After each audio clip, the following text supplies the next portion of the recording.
some deliverables from you today. Have you done those work? Can I see them? Can we start one by one? I need to see where you are.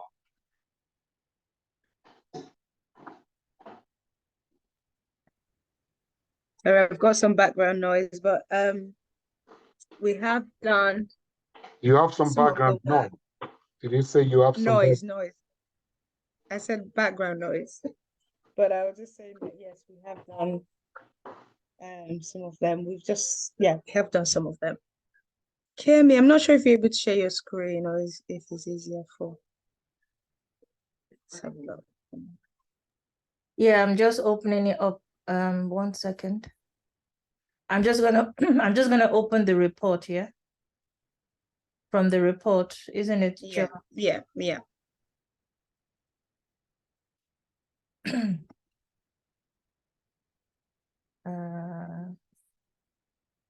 I'll share screen if you're happy to talk through. Give me a second.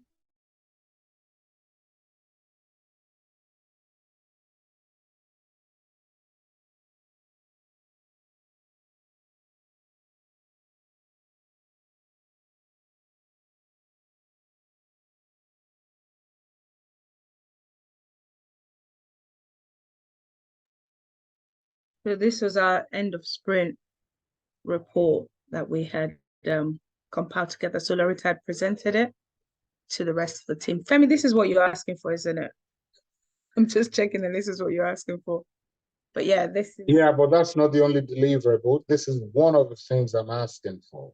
Okay, so this was our project status report where we had put our report on amber. So our RAG status was sort of amber just because of certain things. So things like our scope was amber, and our time, we felt that we were doing quite well. Our budget, green, and then the risk and the issues was also amber. We had certain impediments and things like that. So, and then we just went through some of the, so this is the risk log. I know that was one of the tasks that you asked us to do. A few bugs that were, some had been closed, but we had an open bug that we had included in the risk log. And then the next one is the impediment log. So there were a few things here as well that were sort of closed and that had been resolved, but we still had 3 open ones, and the impact sort of varied from serious to moderate and serious as well. And then our organo chart that we had put here. Okay, that's not a report for me. All right. Oh, okay. That's not a report. You want to give me a report? You need to start by letting me know I need your proper report. On your report, you need to state between what time, and I want to see it in PowerPoint presentation. Your report stands alone. You tell me report for week so to so. For example, if you want to give me a report for your spring 3 or spring 2, report for spring 2, what project? You need to tell me what you are working on. Are we clear?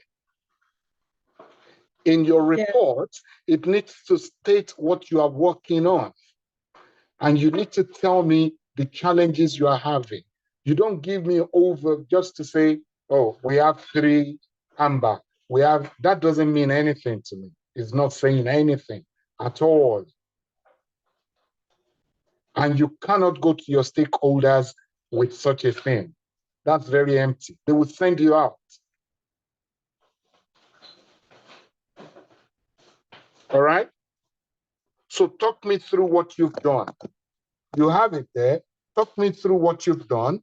This report is between for so project. This is what the team is working on. And at the moment, these are the challenges that the team is facing. Or this is the amount we were given. I told you, I want to see your timeline. I want to see your budget. How much were you given? How much is the budget that you are given? How much have you spent? How much, what's the problem? Do you think you are on track? If you're going to need more money, I need to let you know how you're going to do that. Are we clear? That's why you are here. If you have dependencies, I need to know what dependencies you have and what are you doing to resolve it, or who can resolve it, who is owning what for you. The risk, I need to know what's the risk, who owns the risk, what have you done about it? Whatever issues you have, I want to know. I want to know who owns it, what have you done about it? Are you guys writing? Are you taking notes? You are not responding to me, guys.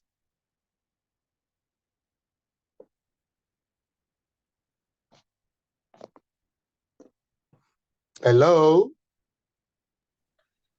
We're here. No, we're here. Why do you make it look as though I'm talking to myself? Guys? All right, I want to hear your report. I'm listening.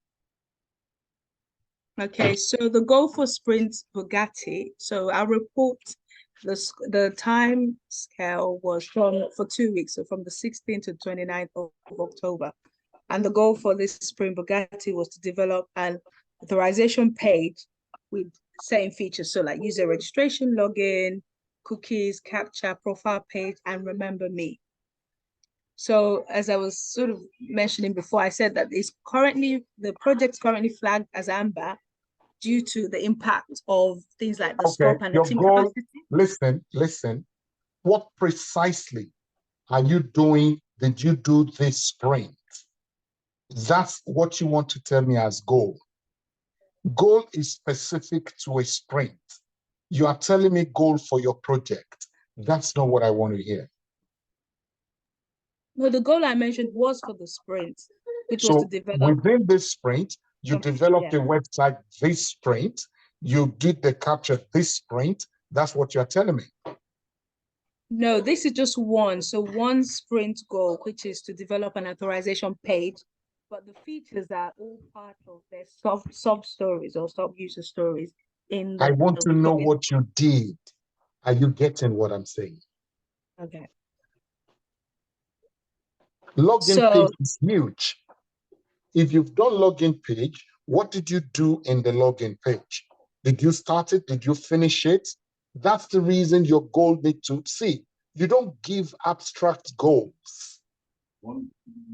You give goals specific to what the team is doing. For example, if you want to make a cup of tea and your goal is to get a kettle, boil the water, wash the mug, and you know you can achieve that, that's what you're going to put there. You wouldn't say, oh, the goal is make a tea. Get kettle, get water, make a tea. No. It's got to be specific. What did you achieve? Because I need to know what you planned and I need to know what you achieved, what you didn't achieve, why you were not able to achieve it. That's the whole essence of reporting, so that I can help you to make sure that your team is developing. Your team is going to get better. Am I helping you, guys?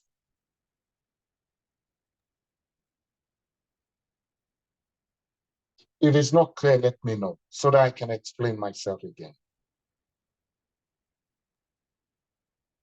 I don't like it when you guys get, okay, should I close the meeting and just go? No, Fabi.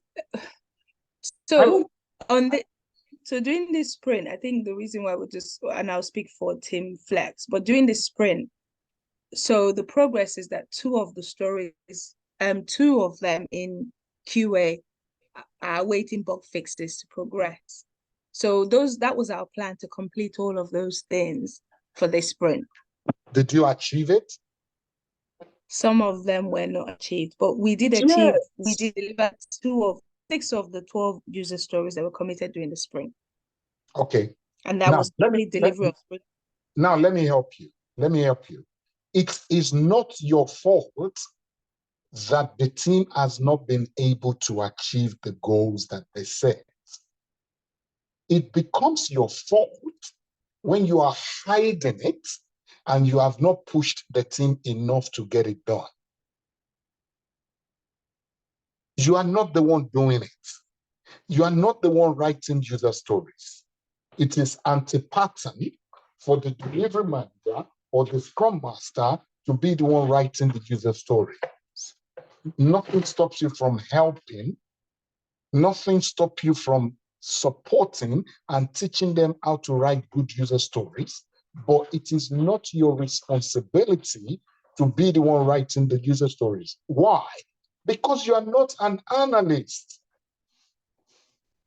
So if the developer has not been able to finish what they committed to, it is not your fault. Because why? You are not the developer. But you need to highlight, you need to let your stakeholder know, oh, this is what we plan to do. At the start of the sprint, we committed ourselves into login page. In login page, we planned that we will do register, we will do click, we will do this, we will do that. Oh, we couldn't do confirmation because X, Y, Z. We couldn't do this because X, Y, Z.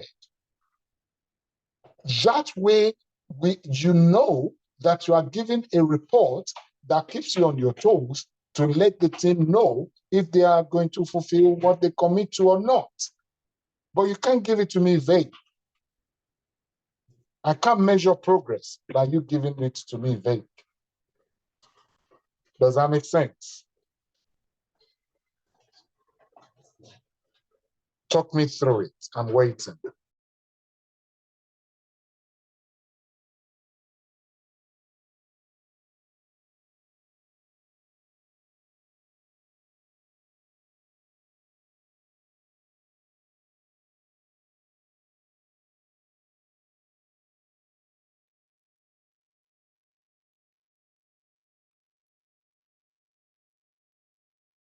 But we said that due to and I don't know, do you still want me to go ahead with sharing this?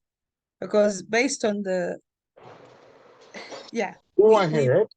I want you to go ahead. Talk me through what you want, what you have done, but I hope you have written down, because many of you don't listen to recordings. That's my fear. I hope you have written down everything I have said now so that you can incorporate it into your next one. Am I making sense? Yeah. Let's go for it. I'm waiting. Okay. So due to the last sprint where we had some stories that we had brought forward, it meant that we weren't able to complete all of our user story for this sprint.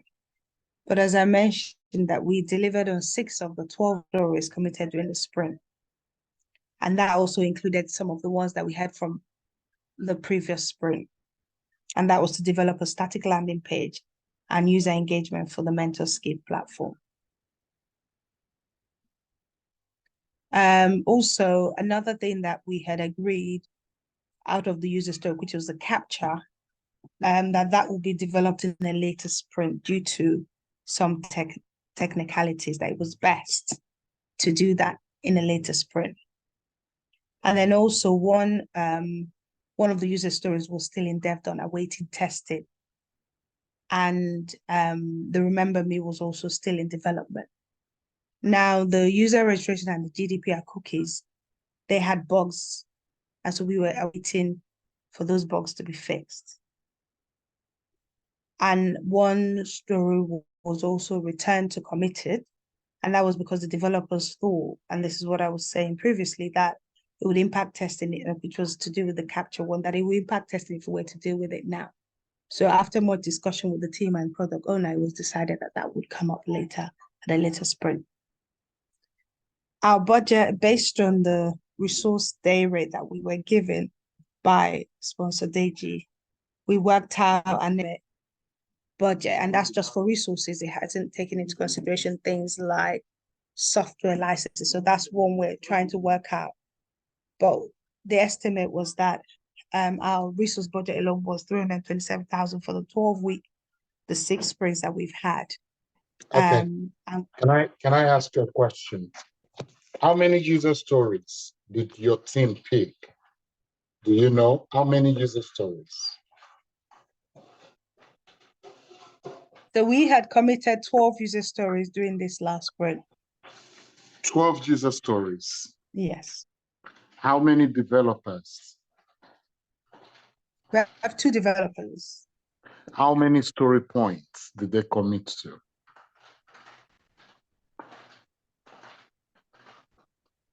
I How can't many? remember. Okay, that's the problem.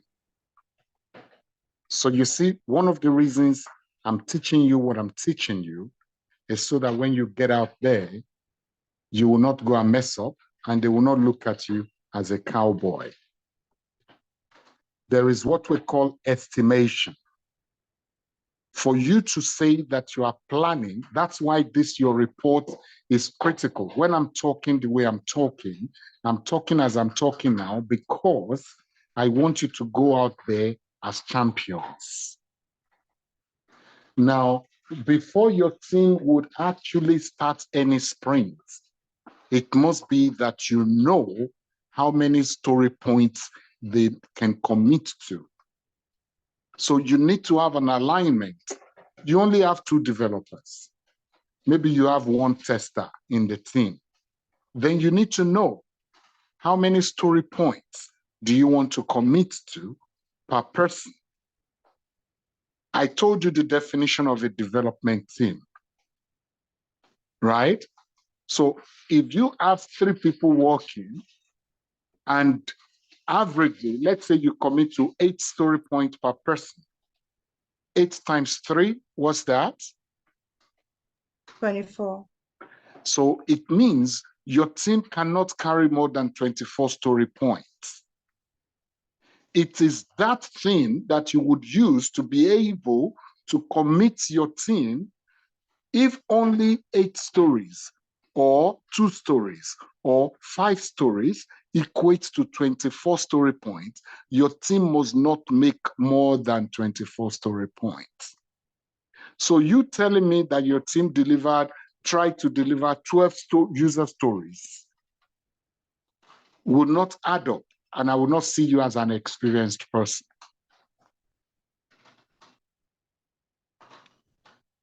There are things that I taught you that are critical in Scrum. Do you remember all the events that I spoke about in Scrum? Do you remember? Yes. Tell me, what are the events that I spoke about in Scrum? Sprint planning.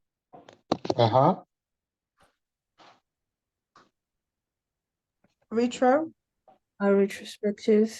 I want you to give it to me in order, in orderly manner.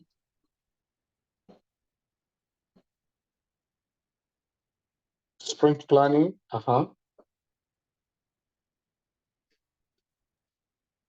Sprint planning, then the review and the retrospective.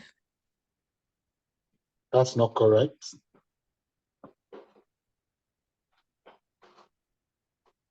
After sprint planning, what do you do?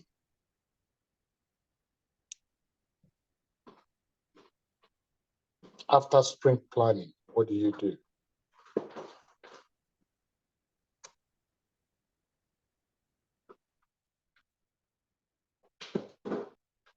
All right, guys. After sprint planning, you have the daily stand-up. Have you forgotten? What do you do before your sprint planning? Your backlog refinement. Exactly. What's the essence of backlog refinement?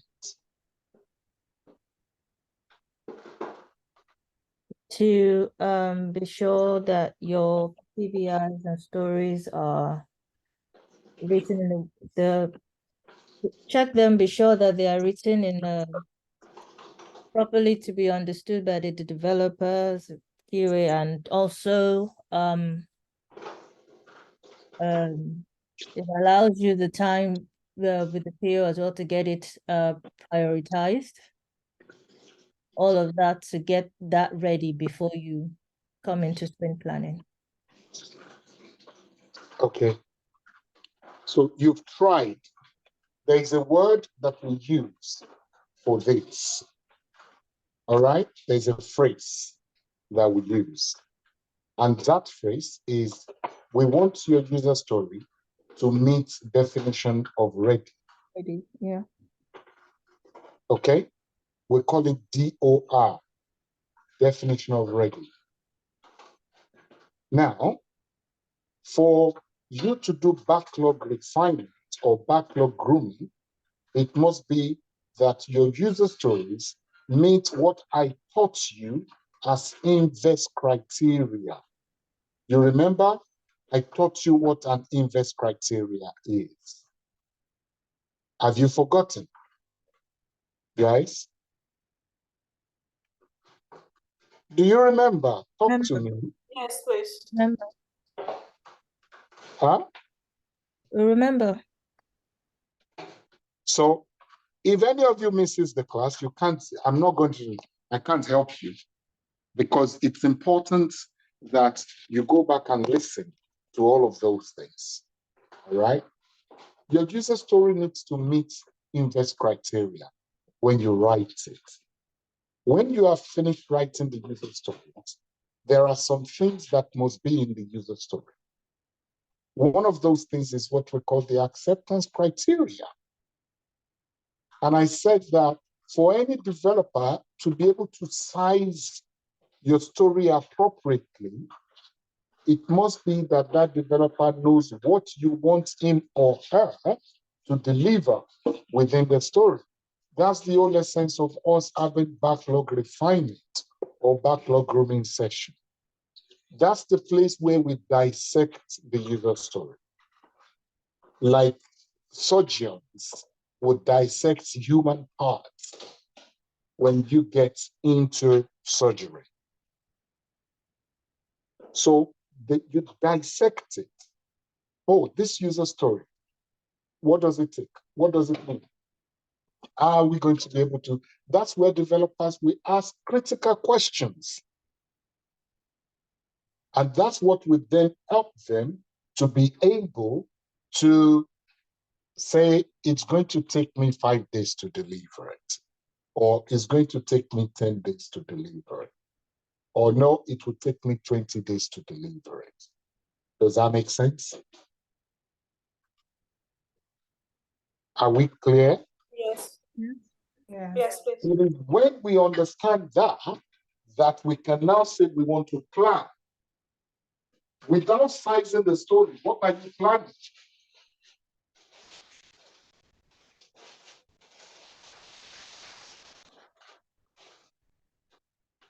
Without sizing the story, we cannot plan.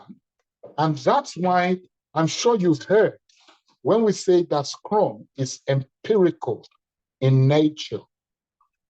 Have you heard that before, guys? Some of you here, you are in advanced class, you've been Scrum Masters. You scared me because they make me feel that you have done Scrum Master courses and that you guys are very good as Scrum Masters. The interns know, whereas we are just learning this so we are learning along with the Scrum Master interns, attending some of their sessions.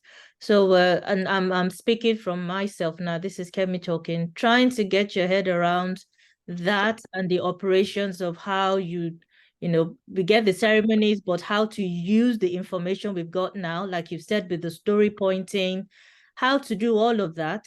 Understand the context of how it works within the internship as we're all learning, to put on top the layer of understanding the context of how it should be when we do get jobs, to learn all of that while still also putting on the layer of what you need to do as an ADM. Sometimes it's a little bit chicken and eggs because they don't all come into the plate at the same time. So Okay. speaking for myself, sometimes I do struggle to understand the context. Sometimes it's after after we've done something is when we're learning it, and it gets jumbled up sometimes. Okay. Can I say something? Well done for saying that, Kenny.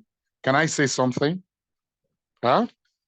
Yes. You guys are fortunate that I'm teaching you the way I'm teaching you. Do you know why? Some of the other Scrum Masters, most of them don't know that you are learning with. They can tell you they don't know what I'm teaching you now. Most of them don't understand it. I am teaching you the way I'm teaching you because you are meant to be above their knowledge. Does that make sense? Yes. Yeah. You are meant to be ahead of them.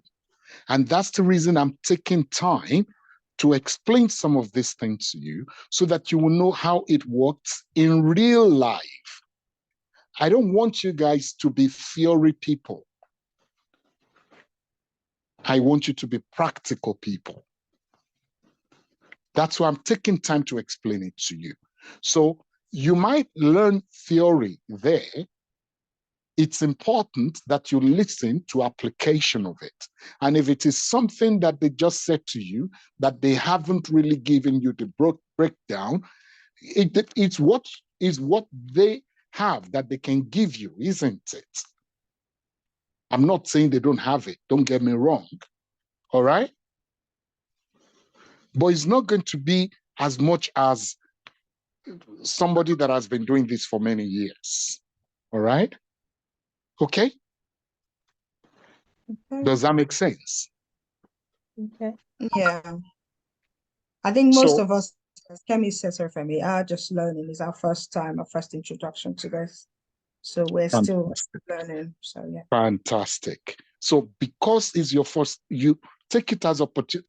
You see, let me tell you, when you go to Harvard, when you go to universities like Cambridge, your first year in Oxford, in Harvard, in Cambridge, do you know the people that takes your first year?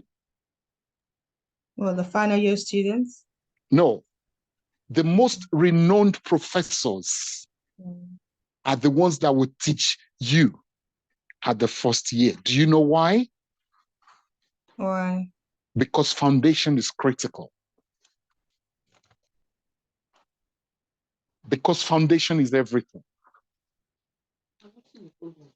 When you've learned something and you understand the foundation, the fundamental properly, it makes life very easy for you to build up on. If you learned it the wrong way, it becomes difficult. So that's why I want you to know that what you're learning the right way. So grab it, make sure that you understand it. If it's not clear, ask questions. Don't keep quiet. That's what I'm trying to say. Does that make sense? Yes. It might be too much information. It might be something that you will think, oh my God, how do I cope with this? Make sure you are taking notes. Don't rely on you saying, I would listen, I will watch the video. You and I know many people don't get to do that, right? Even when you take notes, be honest, how many people go back to the notes that they've taken? Except those that are very disciplined. Not to now talk of you sitting down for hours to watch a video. Few people do it, not everybody. So what I'm trying to say to you is, those ceremonies are critical for you, and they need to come into play when your reports would reflect, this is what my team committed themselves to deliver. I have 2 developers. I have 1 tester. You won't divide them. You will say, in my test team, I have 3 people. Does that make sense? Yeah. Now, and you would say that, oh, the resources in the team, the resources that are working in the team are 3, they are 4. So at the beginning of the sprint, we committed ourselves to 40 story points. when you say that, they would understand. Maybe 8 story points to one developer, depending on their availability. We don't just give 8 story points. We would have checked the availability of people, because for somebody that is only available for 6 days in a sprint, would you give that person 8 story points? No, you can't. You have to work it out to say, no, this person can't take 8 story points. This person can only take maybe 5 story points. Can you see? You cannot do 8 times 3 anymore. Maybe somebody is only going to be available for 1 week, which is 5 days out of the 10 days. You also need to calculate that into what you are going to estimate to say, this is what the capacity of my team is. And realistically, that's it. You can't lie about it. Am I helping you? Is it making sense? If it's not, let me know so that I can teach you again.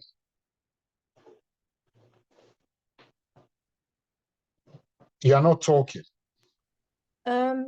So the story point you're talking about, Femi, that's the effort that is ascribed to the PBIs as of when we're doing the estimating during sprint planning. Exactly. But from what you're saying now, so for example, let's say we've got 5 PBIs that, we're estimating them as sprint planning. Mm-hmm. And each one is no, you estimate them. You don't estimate them as sprint planning.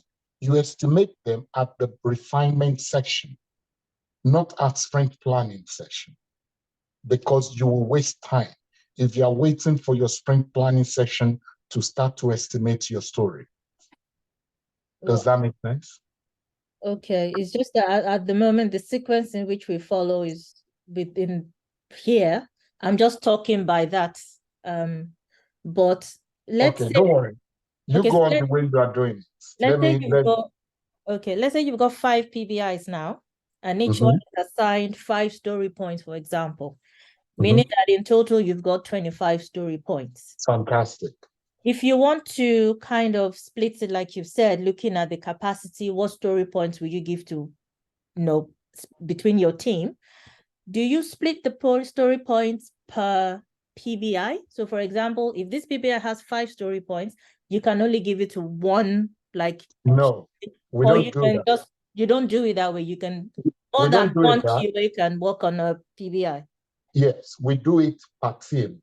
We do it as a team. The estimation, the estimation goes to the team. For example, if you have 25 story points because you have 5 user stories or PBI, and you have 3 developers, and your 3 developers, when you calculate their availability, they can only take 15 story points. Then you would ask your product owner. Your product owner needs to take a call of priority to say, okay, we can't take the 5 because we only have 15 story points availability. So these ones are the most important ones to me in hierarchical order. So it means your team would only be able to take 3 stories, 3 user stories. They cannot take 5, because if they take 5, that sprint will fail. They wouldn't be able to finish it. Am I helping? Yes, making sense. Is this clear to everybody? Yes, please. Is Dell on this call? No. No. Okay, no problem.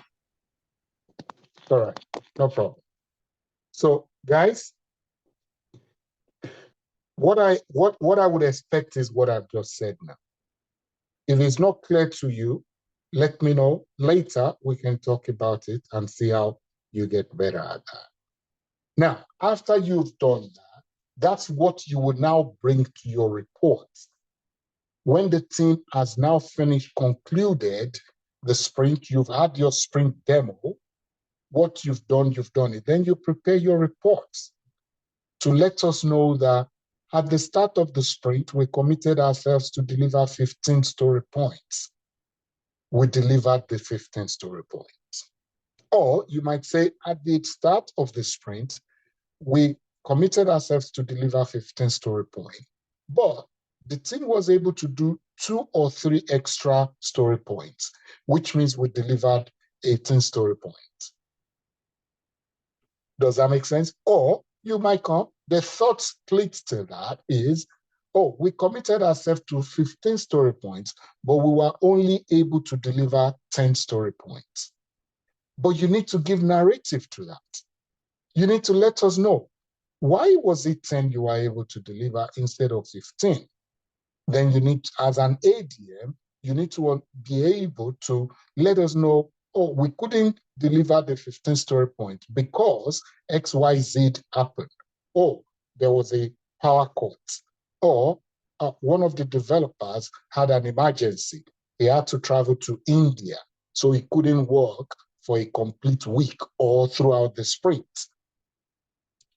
You won't make 2 people to do the job of 4 people, would you? No. So that's the logic. Is logical, but you might not think about it that way. And that's what we want to see. Because that's how I can support you to help you. Oh, okay, Ahmed or John was not available because he had an emergency. Then I will ask you, so what have we done now? Is John back? When is he coming back? How is he doing? Things like that. Those questions are things that may arise from there, because that would then give visibility to your stakeholders to understand what's going on. Does that make sense? Yes. All right? But in Yes, that please. example, does that mean that so if they committed to 15 story points, for example, they could only deliver 10 and they can give the narrative, does that mean that sprint failed? Yes, that sprint, it failed, but we wouldn't say it fails. It was because there was an emergency. It's not the same as we would say it fails if the 3 of them were available and yet they delivered 10 story points. Maybe because they didn't understand, maybe they didn't understand the user story properly. Maybe they got in the middle and realized that what they planned 5 story point for is actually meant to be 8 story points. Does that make sense? These are part of the learning. That's why we say Scrum, you learn, continuous learning, continuous adapting, continuous re-strategizing. This is where team development comes. Does that make sense, Kemi? Chioma, does this make sense? Yes, it makes sense. You are all keeping quiet now on me. Yes, it does make sense now, Femi. Thank you. All right. So now that's where that's when you'll be able to now highlight in your issues as you're reporting. That's where we'll be able to see in your issue, you put it, this happened, or this is happening right now. And this is what I have done. As an ADM, we want to know what you've done. Or I couldn't do anything because it was beyond me. That's why I'm raising it to you. And then we want to see why, if it is amber, why it's amber, we would understand. If it is red, we will then understand why it is red. And if it is green, it will be obvious why it is green. Okay? Some of the things you're talking about, Femi, we added it to that report we showed. So I don't know if is it the way we presented it to you that was wrong, or the content of the report was wrong. Because the way you presented it was just like, oh, we have amber, 3 amber, we have 2 amber. That's all. You didn't give the narrative to be able to let me know the background to what has happened. You didn't tell me, oh, until I asked. That's when, was it Chioma that was presenting? Who was presenting? It was Choma that was talking through it. Fantastic. So it was when I asked that chairman now started to say, oh, look at this, you are showing that. Yeah. Okay. What I would have preferred is you show me in PowerPoint, I see it just as you were trying to present it to say, oh, this is team Jack, or this is team Jill, or this is just for example. Oh, we were working on login page. We were working on maybe checkout page. We were working on this and this and this.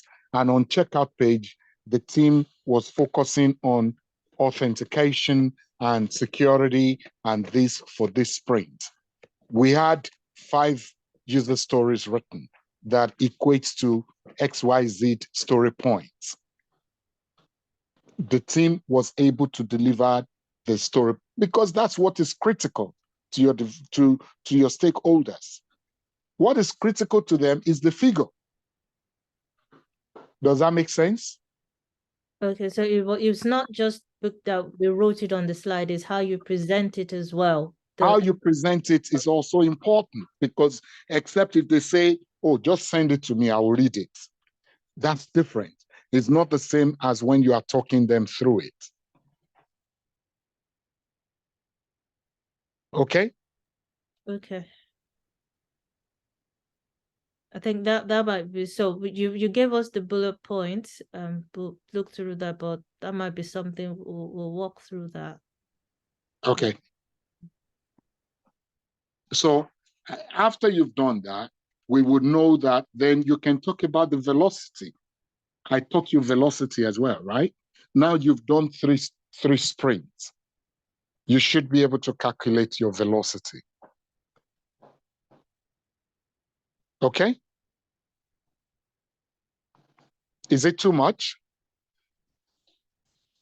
For me, it needs a bit of digesting, to be honest. So yeah, that's talking for myself. I say that because, okay, I'll give an example. You know how you said in a team, you calculate your story points and you work out the capacity and what is the best way to split it within the team, right? And You then leave the team to do the splitting themselves. You are only particular about in Scrum. The reason we when we say self-organized team, self-organized team. One of the things you want is for the team to be able to, that you have 15 story points. Guys, these are the 5 user stories for the 15 story points. Let them amongst themselves split it to say, oh, James, take that. Amit, you take that. Oh, Junior, you take that. They would divide it amongst themselves. It's none of your headache as ADM because you are not a technical person. They are the technical guys. And they know if one person or 2 people will be working on the same user stories. Leave that to them. As long as they fulfill the story points that they've committed to, it's all well and good. Okay. Do I make sense? Yeah. Any question again? Did that answer your question? Yes, like I said, for me, it's going to take a bit of digesting and just going over what we did, what should have been, that kind of mapping for me. So, but no question right now. Any other question? If it would take some digestion for you, I can imagine it would take more for some other people here. Right? Or maybe everybody got it. It's very clear. Correct, No. guys? No, huh? Not yet. Not yet. It is making sense. From my end, I would say that it's making sense now to me. Fantastic. So I wouldn't say that it like 100% like, gets it. But yes, it is making sense, especially the story point, understanding how to really present that. Fantastic. That's good, Olu. I'm glad it's making a lot of sense now. All right, I'm going to end it here today because of your time. We haven't finished the report that you are presenting. I still need to have the other ones, but I hope that you have taken notes from the class today. What you have learned, I hope you'll be able to use it and it will reflect in the next one when you are presenting it. Just a quick. Sorry. Go for it. Now, I was going to ask you, like, what would you suggest should be the number of slides to use as an ADM when presenting a report? It depends. You can have 3, 4, 5, and you can have a one-pager. It depends on, it varies from organization to organization, and it depends on how neat you want your work to be. Okay. You could create 2 pages, you could create 3 pages, but just make sure that it's concise and it's understandable, not just to lump things up. Okay? Yeah, thank you. All right. Take care, guys. Thank Any you. other question? You're welcome. All right. I learned you have another training at 9 o'clock. So I'll release you. Have a good evening, guys. See you. Thank on you, Femi. Thursday. Have a nice evening as well. Good night. Thank you. Thanks, everyone.